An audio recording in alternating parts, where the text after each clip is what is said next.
All right, we were talking about Ocean's 11. Can you tell me, when you saw the movie, what did you think of it? I was disappointed on the one hand, but to have the experience of watching these Saul Bass credits, sprightly, bright, inventive, slot machines clicking into place, and then there's a credit, and or a, and then comes this long line that says, based on a story by George Clayton Johnson and Jack Golden Russell, just big enough to be read in this huge, huge expanse of black screen, surrounded by Saul Bass imagery. And I'm watching it, and then bam, that happens. So after that, I was totally damn dazed, because to see my name on the screen associated with this big movie, and to have Charles Beaumont and William F. Nolan and Helen Beaumont and Lola and Frank and Fred and a couple of other people sitting around who had been known about this, and so as a sort of a conqueree, we went to hope to love the movie. And then the movie went on its merry way. Well, there was star power there. Undeniable. These guys loved the camera loved them. They were very easygoing. They were so relaxed, and the movie was so implausible that to sort of protect their egos, none of them really took it seriously, so that nobody ever felt for a moment as an actor in any kind of jeopardy that they could identify with. So they, with their hands in their pockets, they nonchalantly stroll their way through this robbery and other events. Now, at the height of the 60s, just about that time, 60, whatever the hell it was. 1960. Yeah. Now, at that time, the in group were cool. Cool really means a limited number of responses to any given situation. A repertoire, so that you never show shock or amazement. That's for squares. You're hip, you're wise, you've heard it before. Nobody can shock or startle you, Worldly, that was the pose called being cool. So here's a movie that's like super cool. Not only that, it's Las Vegas before Circus moved in and turned it into a family affair, but it was nightlife at its most glittering, with the biggest stars and nice clothing and croupiers and money flashing back and forth and big food and banquets, and there it is on the screen, zap, zap, zap, zap. There's Red Skelton coming in to buy his chips, and there's Sinatra throwing some money on the floor to distract a guard. Little vignettes in lush color, shot amazingly clean. Some directors love a cluttered set, a dirty set. They'll shoot through things to see what they want to see, because they like things in the foreground that you're not quite sure what it is. Others, they want a completely sterile thing, like Star Trek is very sterile, very clean, no disorder unless contrived, unless for a purpose. So I'm looking at this Ocean's 11, which is very uncluttered, very clear, very clean, very cinemascope-ish, very lush color, directed by Natalie Kalmus, that sort of thing that you expect to see the real big names, and they're all there. Sinatra surrounded himself with talented people. I was told by the guy who wrote the article about Sinatra at the Summit that used a lot of my stuff later, that, the hell was it? Sinatra would approach people he knew, and he would tell them, personally, he would tell them that he wanted him to be in his picture, but he couldn't afford to pay scale. But that he would be delighted to have them in the picture, and if they would come to the picture, he'd buy them a brand new Volkswagen, any color, with any accessories you want. And the VW was a rage at the time, was one of the hottest little vehicles to buy, and they were painting them, and all the manner of fanciful stuff was happening around the bug. And so he got a lot of big name actors like George Raft and Ilka Summers. Names you could put on a marquee and people would recognize who they were, to come and sort of be a vignette or a background element in your picture. Red Skelton. And he paid $2,200, I think, was the deluxe sedan. I think maybe that may have been the next version. I think the 60s version ran for $1,600. So for less than $2,000, he bought himself 20 actors, each of whom would have busted his budget. And he did it out of using charm and by making it sort of off the cuff and unofficial and just a vignette. And we won't use your name on there if you don't want us to, because a lot of people will try to stiff them and say we really ought to receive something. If we receive something, you can use our name, but otherwise you're exploiting us and yummy, yummy, yummy. Did you ever meet Frank Sinatra? Yes, I did. I had the funniest encounter with Frank you can imagine. Here I am, a trembling writer. Here I am, a writer with an idea. And the idea is that now that I've got an inkling of what his screenplay is about, that having seen the rushes and getting an access to the script, that I would be an ideal person to do a novelization of the movie, to tie in as a movie tie-in, and that I knew some people that could talk to some people at places like Gold Medal, for example, and to get me an assignment, money in front, to write a novelization of this thing. And if you want me to, if you let me, those rights, the right to a novelization revert to me, then I would be very, very grateful. And it would be helpful to you. You'd profit by it. Now, I'm trying to tell him this, but I'm scared to death. And the reason that I'm scared is because of his eyes. He has a very peculiar way of giving you his attention. Because when he looks at you, he looks through you. He looks at you. He doesn't blink. No reevaluation's going on. There's just an endless amount of curiosity. And his point really was, when I put my head through his door to get his attention, that he's left open, and he's got two young women sitting opposite him, and he's smoking a cigarette in this room with these girls, and he's charming the ass off them, and they're loving it. And here comes me up to the door, rap, rap, rap. He turns to give me his attention and leans forward. He's leaning back in the couch talking to the girls, and he leans forward to me in the doorway. And I'm frozen there. And I've had no introduction. He hasn't the faintest who I am, and his first question is, who are you? I'm trying to explain who I am, but I'm the guy who wrote the original, out of which was rewritten to become the script of yours, but I'm the original author of the story. I'm here for Playboy and covering this thing for Playboy, but the real reason that I want to talk to you is because as the guy who wrote this, I'm in a position to try but I can't get this together in the right way that makes any sense. It makes sense in jumps, but I mean, it's not really a wonderful sales pitch. But he's trying to give me his attention, and he gives me those blue eyes. And he gives it through my entire recitation, and he doesn't give me a reading as to whether he likes what I'm saying or he hates what I'm saying. And then he's as polite to me as can be, and he said, well, that sounds all right to me. But the person who's in charge of making these decisions is Rogers and Cowan. Now, I can give you his number. It's this, and this. Ask for, of all people, Guy McElwain, the very self guy who was in publicity previous to this, many, many years before, had been part of a publicity firm, public relations firm, named Rogers and Cowan. So I call up the PR firm because I can use Frank's name. Frank said it would be okay with him if, so turn these rights over to me.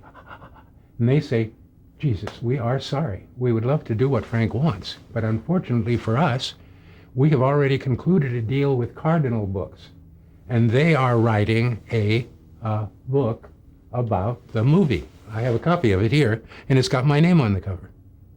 It looks like the book, this is based on the hilarious movie By, and then they put my name in here. They don't put Harry Joe Brown, who wrote the screenplay they used, or any of the other dozen collaborators who worked on it. None of that. Just the original material's name was on the cover of the book with a hint, but not a statement, that this book is by me. So now I've got to read the book, and it's not a bad read. It's professional as anything, but it's nothing I would really want to do. It doesn't pull me to the point where I want to be part of it. Oh, God, I wish I could have done it this way, because I wouldn't have wanted to do it the way he was doing it, which was a kind of a transliteration of the screenplay. But no maverick point of view, no writerly talk no hoop-de-doodle between it to give the storyteller a personality and to create an adversary relationship between the reader and that writer, where that writer claims to know something, and if you read all the way through this, you'll get to the point eventually. But there's some stuff you need to know, and he goes wandering. Well, get this quality. And me finding out that I would be unable to write the book because that was another possibility of a way to feed the family. And I must say that I went to dozens of meetings, of which I would wrangle. I had 3 or 4 different people who would let me use their names as an agent, and who would be happy if I had something really good to take someplace that they really loved, take it there. But they certainly wouldn't sign with me, and they certainly wouldn't propose me to anybody or anything like that. But they liked me, and let's have a drink sometime. But no, it just doesn't make sense for us. So, but if people said, do you have an agent? I could say, yeah, talk to so-and-so. He represents me, and true enough. And I have the same relationship right now with Marty Shapiro. If I have something where I need an agent, they can call him, and he'll take care of all that paperwork. He'll be my agent. But I don't want him going off and trying to pitch my act to somebody else, because they can't do my act. Did you see the recent Ocean's 11 with George Clooney? Yes, I did. And what was your opinion of that? First, let me tell you a reaction. I read a critic. I don't know who said it, but it's brilliant. And he said something like, Ocean's 11 is so light that if you look at it, it drifts away. And I said, oh, that's all right. It's so right. My evaluation of it was about 2/3 of the way through, suffering as I was. Sorry about that. About 2/3 of the way through, I knew deep within me that no sense watching anymore because it's not going to get any better. It's not going to get any better. There's no high place to go to. There's no element of unresolvedness. There's no terrible surprise. There's no ambition here. And they're going to continue to do this until the movie is over, and then it'll be over. And I know that. And that's exactly what happened. Now, reaction? Clooney is wonderful. Clooney is a joy to watch work. He's got such utter damn charm about him. I haven't seen anything quite like him since Clark Gable. He is going to go someplace if he doesn't screw it up. To do so well with fail-safe, and to do so essentially badly with the script they used for Ocean's 11. All this time, I've been trying to get a meeting with anybody who has the authority to hire me if you want another Ocean's 11 picture. I understand this game, and I got enough credentials, but they won't come near me. And I can not understand why on one level, but I know the reason why on another. Herbert F. Solow, who was the producer in charge of a studio, Desilu, Paramount, at that time, he was the boss of Gene Roddenberry, for an example, and at the studio. When I was writing Star Trek, and Herb and I were friends, and we've been friends ever since, and he said something very wise to me, if I haven't forgotten my point. They don't want their grandfathers in the room, while they're doing it. They don't want some worldly wise person saying, I remember that screw up. Oh, God, I better not argue with them. Well, I got to, and groaning. They don't want that. They want to play. They have finally got the ball. Leave us alone. We need no supervision. Let's do something new. Let's break the envelope. And they try. But depending upon the guidance they get. See, like Twilight Zone, the movie, I was asked by someone about what went wrong there, aside from the tragic accident. But what went wrong there was that Steven Spielberg did not have a story editor. He was deciding those questions about content and all that, and he was accepting or rejecting scripts. And he did not have a competent professional in his line of work, the story editor, to look what Richard Matheson is doing and we'll see what George Clayton Johnson did when the two of them come together, and then see what Melissa Matheson does to it when it's given to her, and make judgments about all these things so as to save the piece, Somebody who's got a vested interest in getting it right, even if it's dumb, or even if it's trite, at least it's right. To go this way is to make it all unreal and to throw the whole thing away and to make the reader suddenly give up and realize he was screwed, and that you made a promise you're not keeping, and it had no ending, and you walk away disappointed to forget the movie forever. He needed a professional. I've dealt with professionals all of my life who were story editors, whose job it was to be on my side of the table, but they know what the producer wants. And I can't talk Harry into this damned elephant thing. He's already told me, no this, no that. No, just take the elephant out of the damn story. We've got to work it out so that when I take it to Harry, I can say, hey, I got it all worked out here. I think you're going to like this. But he's not going to like it if you don't, out goes and you give up to these guys because they have their reasons. Buck Houghton served that role with me in The Twilight Zone. The guy I could pitch 6 ideas to, and one of them would stick. But not the other 5, although they were just as good, in my opinion. Getting back to Ocean's 11, was that the first thing that you had ever written? Yeah. The very first thing? Yeah, and the second thing I wrote was Icarus, Montgolfier Wright, which was nominated for an Academy Award, and it's based upon a short story by Ray Bradbury. All of the art is by Joseph Mugnani.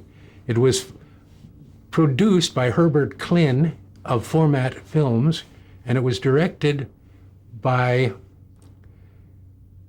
famous director who has a job at Cal Arts and has won many, many awards, and his name slips my mind at the moment, but it'll be there. Was it a short?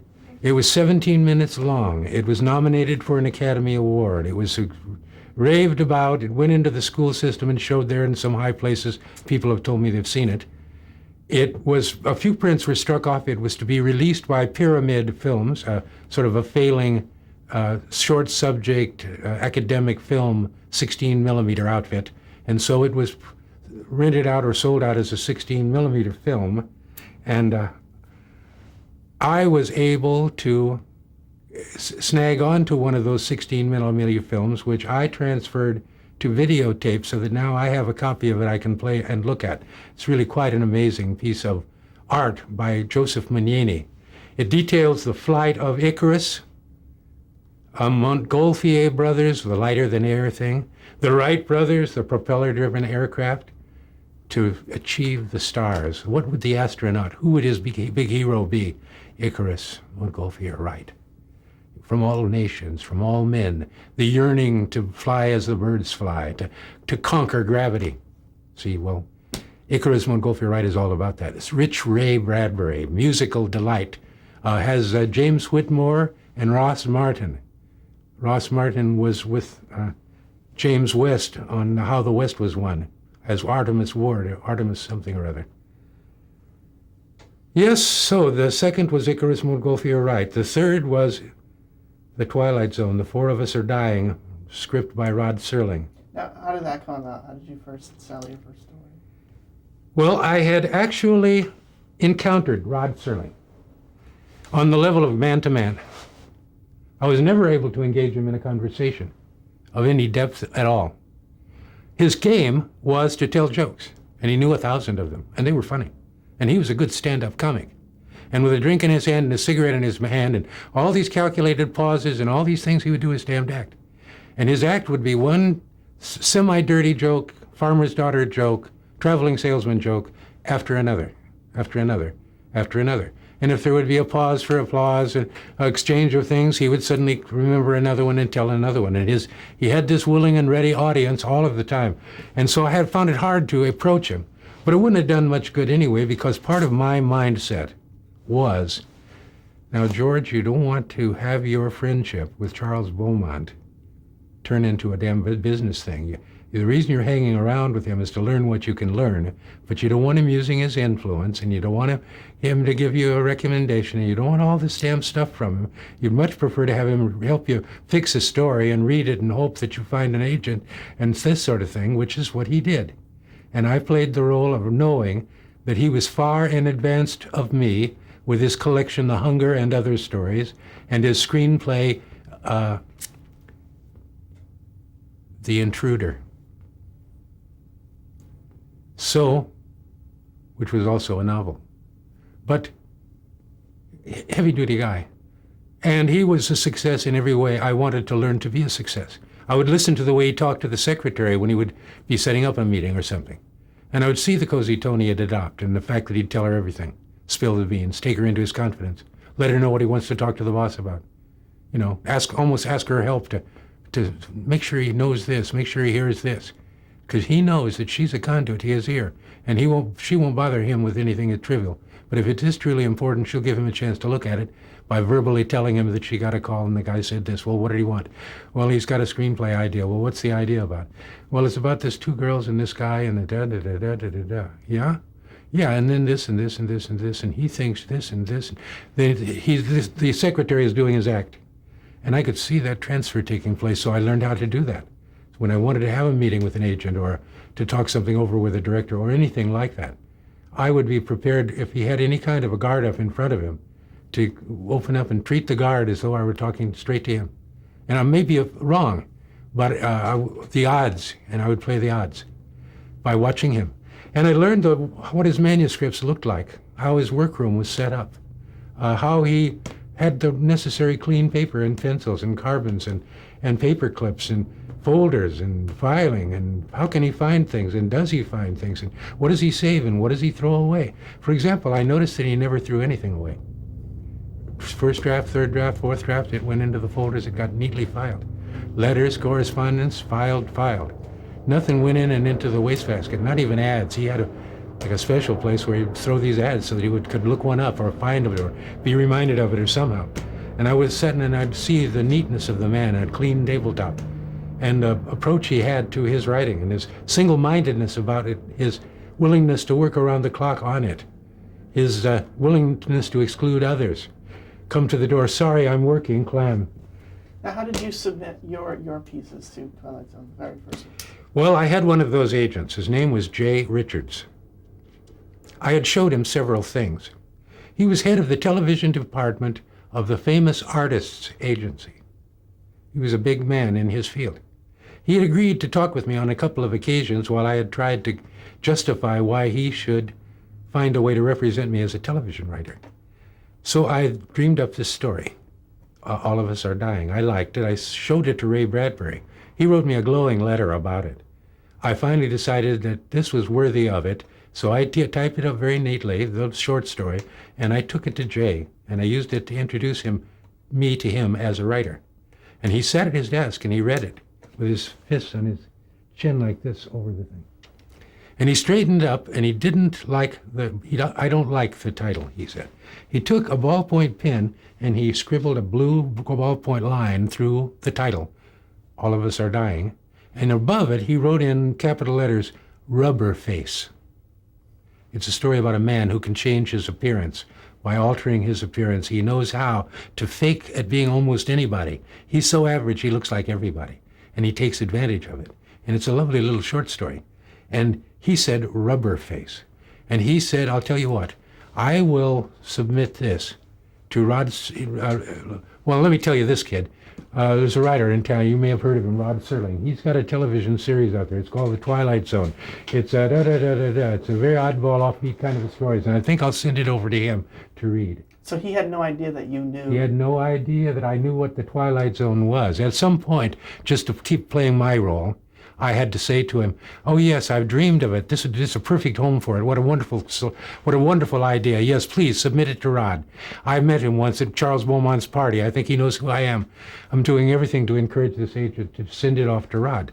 And I get a phone call from the agent saying that Rod has offered to buy it for $500 and all he wants is the one right to it, just the right to adapt it to his one television show, and he wants to be able to remake that, and he wants to be able to sell that till hell freezes over, but you retain all other rights. Do you want to sell for $500? And I said, yes, God Almighty, yes. And then I sat in bated breath waiting to see what Rod Serling had done with my first story. And he had bought the right to adapt it. He was contractually obligated to furnish most of the television scripts for the first season and a large number of them for the second season.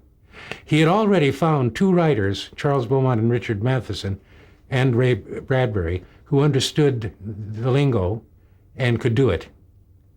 But he did need an occasional outside story because he could only come up with so many stories, and because some of them require some development and some thinking about.